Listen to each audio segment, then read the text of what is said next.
I will teach you some questions of equation. Equation means समीकरण. आज मैं आपको समीकरण कैसे बनाएं इस पे डिपेंडेंट क्वेश्चंस हल करवाऊंगी. ये है प्रश्नावली 4.2. इसमें आपको कुछ शर्तें दी गई हैं. उन शर्तों के आधार पे आपको समीकरण बनाना है. सिर्फ समीकरण बनाना है, उन्हें हल नहीं करना है. तो सबसे पहले हम समीकरण बनाना देखेंगे. पहली शर्त है किसी संख्या के 2/3 भाग का मान 24 है. तो हमें इसमें कोई अज्ञात राशि माननी होगी. तो सबसे पहले हम मान लेंगे कि माना कि वह संख्या x है. माना कि वह संख्या x है. आप x की जगह y, z कुछ भी ले सकते हैं. माना कि संख्या x है. अब मैंने लिख दिया x. यहाँ आपसे शर्त में कहा जा रहा है कि किसी संख्या का 2/3 भाग के लिखा हुआ है. इसका मतलब मैं यहाँ पर लिखूंगी का. 2/3 भाग यानी साइड में मैंने लिख दिया 2/3.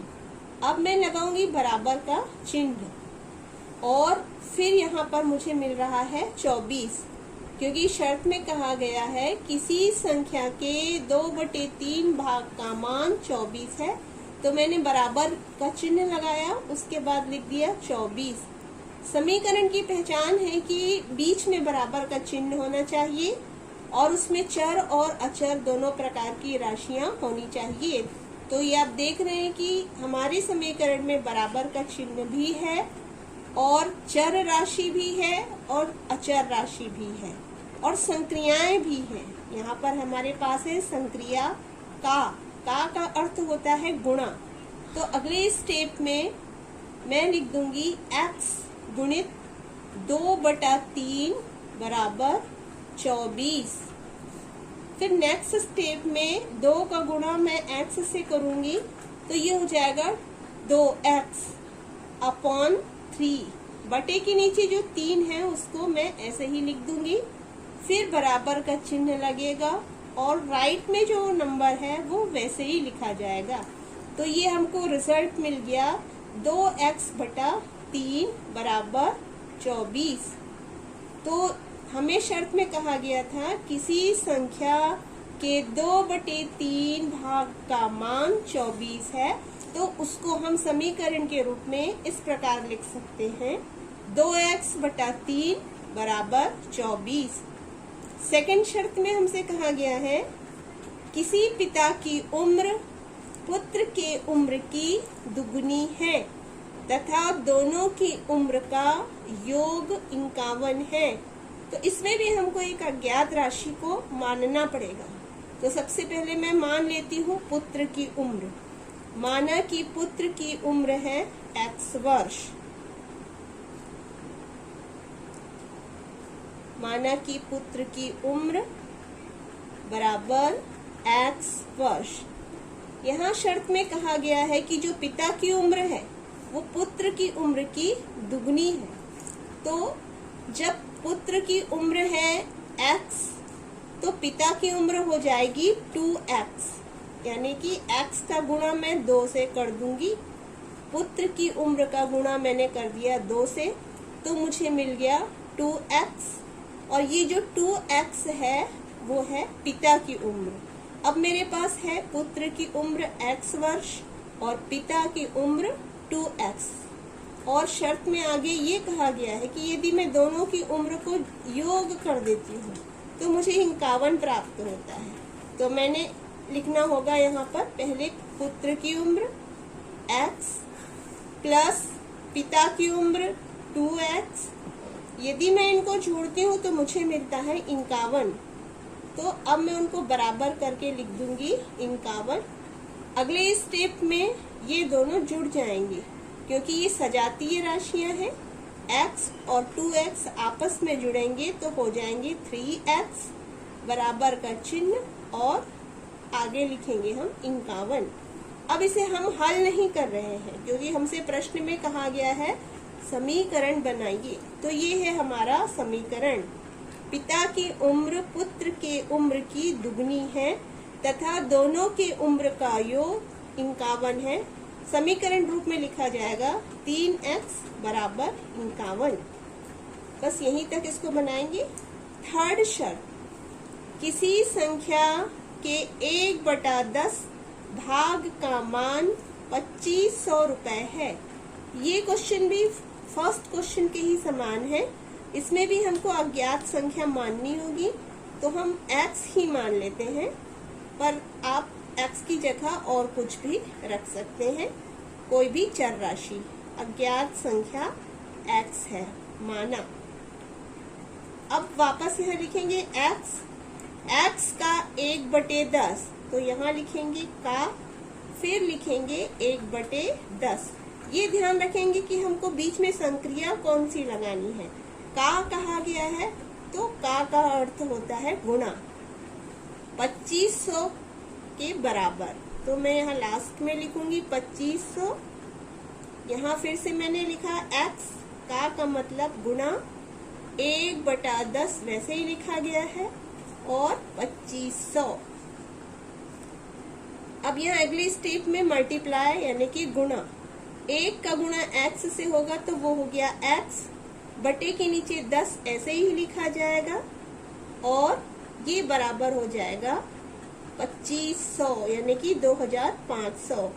तो आपकी जो शर्त दी गई थी, किसी संख्या के 1/10 भाग का मान 2500 रुपए है, वो समीकरण के रूप में लिखा जाएगा x/10 बराबर 2500। अगला क्वेश्चन है, लगातार दो संख्याओं का योग 15 है। तो कोई भी दो संख्या हमको माननी होगी, तो माना कि पहली संख्या है x, माना कि पहली संख्या x,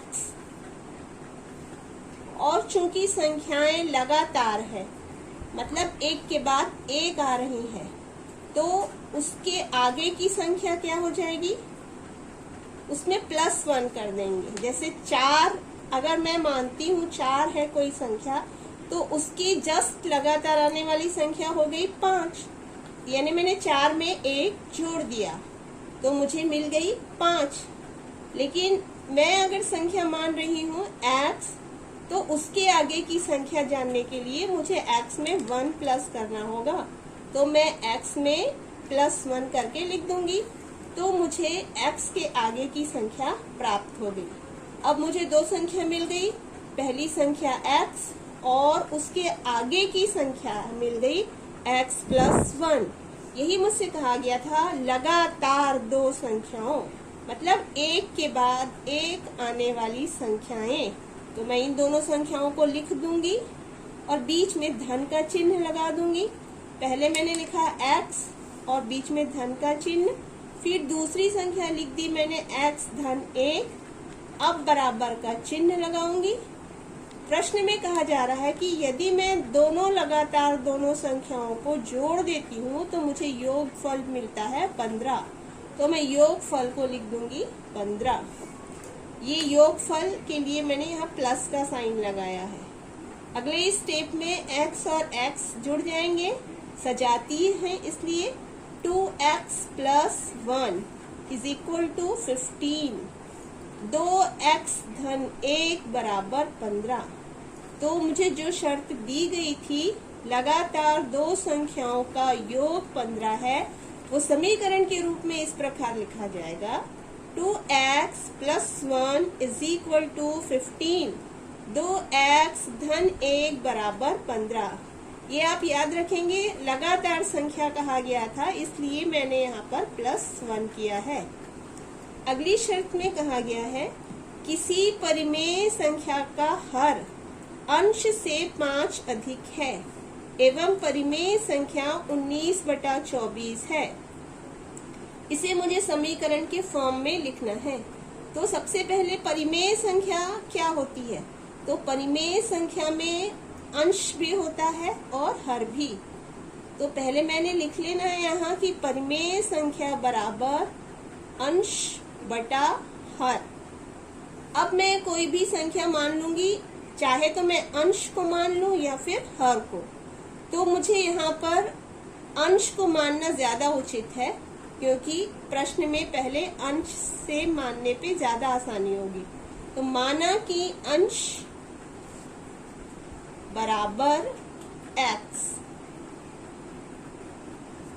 अंश बराबर है x के।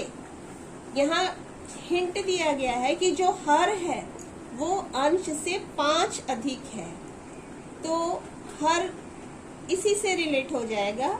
यदि मैं अंश को अंश से 5 ज्यादा कर देती हूँ तो वो मुझे हर प्राप्त हो जाएगा, क्योंकि मुझे शर्त में कहा गया है जो परिमेय संख्या का हर है वो अंश से 5 अधिक है। तो मैंने पहले लिखा अंश बराबर x, फिर हर जानने के लिए मैंने पहले अंश को लिख दिया x को और उसमें 5 जोड़ दिया, यानी कि x धन 5। अब x धन 5 जो मुझे प्राप्त हुआ है वो है संख्या का हर। अब जब मुझे अंश भी प्राप्त हो गया है और हर भी प्राप्त हो गया है तो मैं परिमेय संख्या लिख सकती हूँ, यानी कि समीकरण बना सकती हूँ। तो समीकरण बनाने के लिए मुझे पहले ऊपर में अंश लिखना होगा। अंश मेरे पास है x, फिर नीचे में मुझे हर लिखना होगा। हर के लिए मेरे पास है x प्लस 5, यानी कि यहाँ मैंने नीचे लिखा x प्लस 5, बीच में बराबर का चिन्ह लगेगा। अब प्रश्न में कहा गया है जो परिमेय संख्या है वो 19/24 है, तो इसको मैं बराबर कर दूंगी 19/24 के। अब ये जो मुझे प्राप्त हुआ है वही समीकरण है, x बटा x धन 5 बराबर 19/24। आगे नेक्स्ट वीडियो में। Thank you.